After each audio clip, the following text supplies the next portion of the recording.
বাংলাদেশের আমরা জীবাশ্ম জ্বালানির ব্যবহার হ্রাস করে নবায়নযোগ্য জ্বালানির ব্যবহার বৃদ্ধি করেছি, যাতে গ্রিনহাউস গ্যাস নিঃসরণ হ্রাস পায়।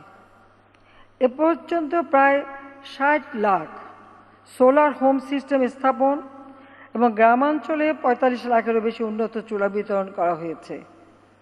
আমরা ২০২৩ সালে Mujib climate prosperity plan MCPP প্রণয়ন করেছি। এতে জলবায়ু পরিবর্তনের বিরূপ প্রভাব মোকাবেলা করে বিপদাপন্ন থেকে সহিষ্ণুতা থেকে সমৃদ্ধি পর্যায়ে পৌঁছানোর লক্ষ্য নির্ধারণ করা হয়েছে। এছাড়া MCPP-তে অভিযোজন ও প্রশমন কার্যক্রমে স্থানীয় জনগণের স্বপ্রণোদিত অংশগ্রহণ, প্রকৃতি ভিত্তিক সমাধান ও সমাজের সকলের অংশগ্রহণের উপরও আমরা বিশেষ গুরুত্ব আরোপ করেছি। সম্মানিত অতিথিবৃন্দ, বাংলাদেশ ইতিমধ্যে জাতীয় অভিযোজন পরিকল্পনা NAP 2022 থেকে 2050 প্রণয়ন করেছে। 2022 সালের অক্টোবরে এটি UNFCCC-তে দাখিল করা হয়েছে।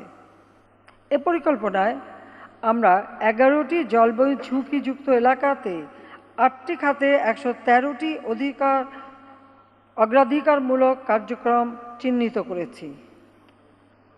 আগামী 27 বছর NAP-এ গৃহীত কর্মপরিকল্পনাসমূহ বাস্তবায়নের জন্য আমাদের প্রায় $230 মিলিয়ন প্রয়োজন।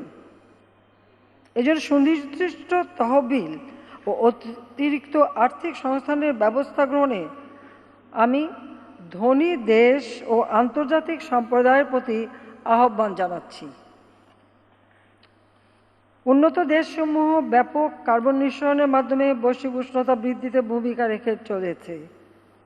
জলবায়ু পরিবর্তনের কারণে ক্ষতিগ্রস্ত জনগণকে রক্ষা করা তাদের এটা নৈতিক দায়িত্ব।